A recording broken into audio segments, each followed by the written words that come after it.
बीमार पड़ा। लोगों के दबाव में हम सदगुरु को छोड़कर तांत्रिकों के चक्कर में गए। तांत्रिकों ने यही ढोंग पाखंड से हम उन सबों से चलते हैं। जो देवी तपस्या करती है, प्रार्थना करती है, आप लोग बता सकते हैं कोई दादी माँ अपने नाती को करेगी या बच्चे को करेगी?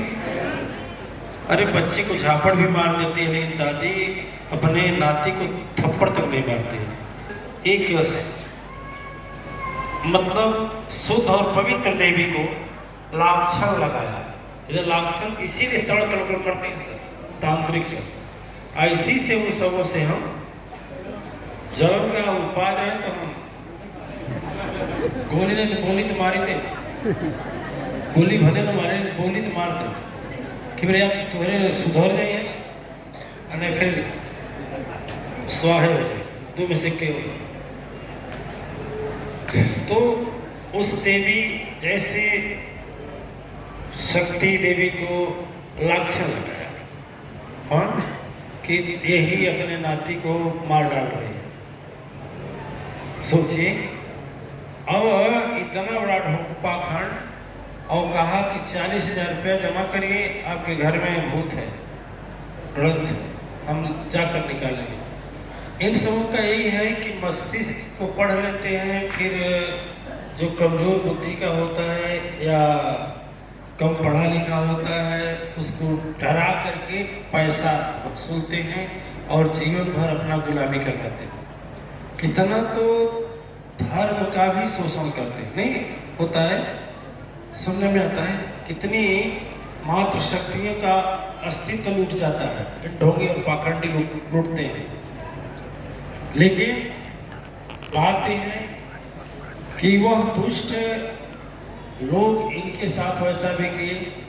किसी जगह ले गए भोगी मंदिर में, कहे कि तुम्हारे अंदर है, हम खिलाएंगे, आपको समझाएंगे ही बोलिए कि हम बैठ भी गए खिलाने के लिए 1 घंटा प्रयास किया। खिलाना मने हाथ पांव मिलाना, ऐसे सदगुरु का ध्यान की, शरीर में सदगुरु की शक्ति प्रविष्ट की।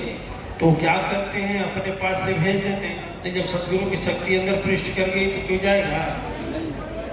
इनका हाथ नहीं हिला।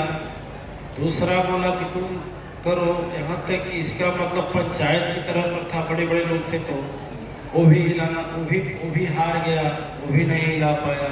ठीक है, इधर घटना ये घटी कि सदगुरु के भरोसे जो बच्चा मर जाते थे वो बच्चा बच गया। आज बच्चा 1 दिन का नहीं 4 साल का हो गया। इतना सदगुणी सत्पत्ति बच्चा है कि वो भी से शंख का वादन करता है। यह देवी जी अपने जीवन की बताई, तो आप लोग समझे, अब समझ गए ना। कुल मिला जुला कर के एक बात है कि देखिए, सबसे बड़ी बात है कि तंत्र झंड, झूठ, ढकोसला, पाखंड 420 चलाने वाले जितने भी लोग हैं भूत प्रेत के नाम पर आज धर्म और धन दोनों लूट रहे हैं। ऐसे पाखंडियों को, ढोंगियों को तो पर्दाफाश करना है। और पर्दाफाश तभी होगा कि जब उस देवी का नाम है, हर देवी जी क्या नाम है? रजावती देवी। उन्हीं की तरह से जब सभी देवियां जितनी बैठी हैं अपने आप को सदगुरु और माँ के भरोसे शक्तिवान बनेगी, तभी उस ढोंगी पाखंडियों का कुछ चल नहीं। ठीक है ना। तो सभी नारियां, सभी देवियां, सभी बेटियां अपने आप को उन्हीं की तरह सोचे कि वह विश्वास की, तो उनके ऊपर तांत्रिकों का कुछ नहीं लगा। एक चुटकी बजी, कलंक भी उतर गया, और जो कलंक लगाया था उसका सर नीचा भी हो गया और अपमानित करके वहां से भगा भी दिया गया। फिर भी वो सबों की आदत अधिचवा जानता है कि 100 जूता खाए तमाशा उसके देखो। ठीक है ना। वो सब इतने लतखोर है, फिर भी अब दूसरे घर जाएगा, दूसरे जगह करेगा। दिव्य आत्माएं, मैं बार बार कहता हूं कि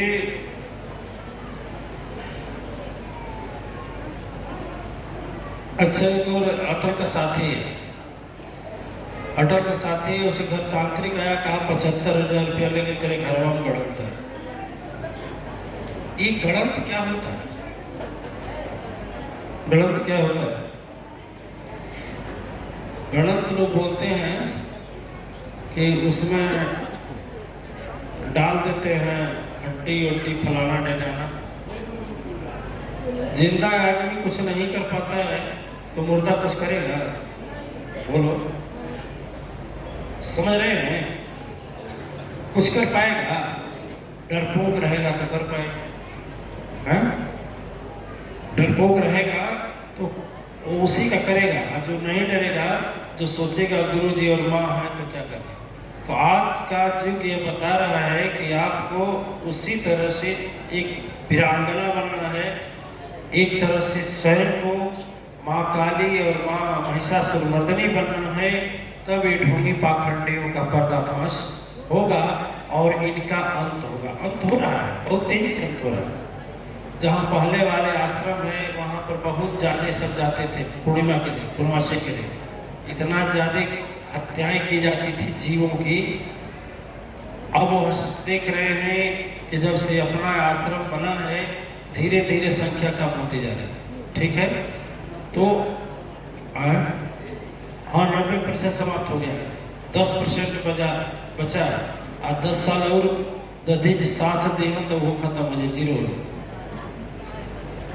देखें, हम आप लोगों को बार बार समझाते हैं किसी भी हालात में यदि सदगुरु का ज्ञान हो गया ना, सदगुरु का ज्ञान जब हृदय में आ जाता है तो उस समय से यह शरीर ईश्वरीय शक्ति से भरने लगती है, और जहाँ तपस्या करते हो तो भूमि बन जाता है। कुछ ही समय के बाद आपके घर में स्वर्ग का वास। कुछ अपने कार्यक्रम होते हैं, कुछ मन के भाव होते हैं, वैसे भी होते हैं।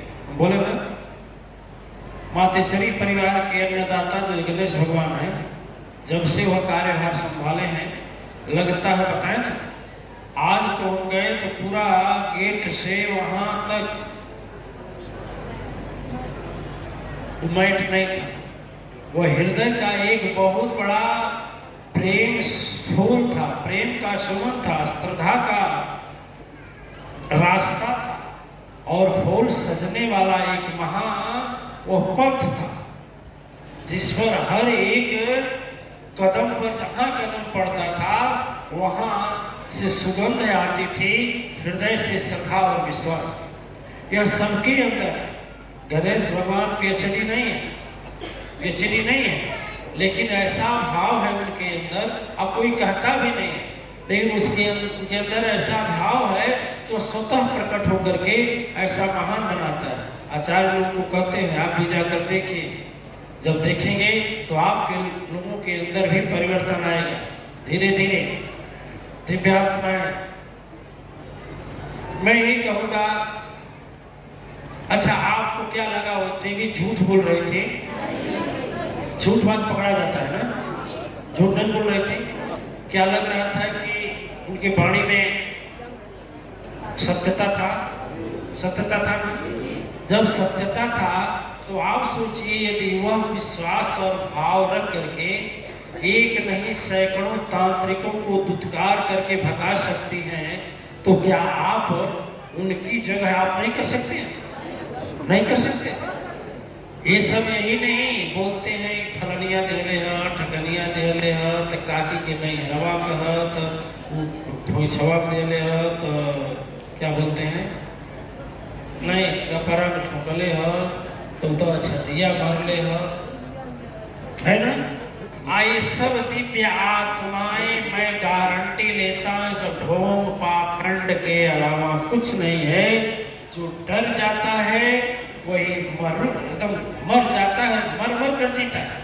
ठीक है, और जो इस देवी की तरह स्वयं शक्ति का स्वरूप धारण कर लेता है, वह श्रद्धा विश्वास से सत्य और धर्म की स्थापना करता है, एक नहीं लाखों लोगों का भला करता है। अब से जागो, अब से जागो, तभी दूसरे को जगाओगे। कबीर जी एक भजन गाते थे, आधा रात का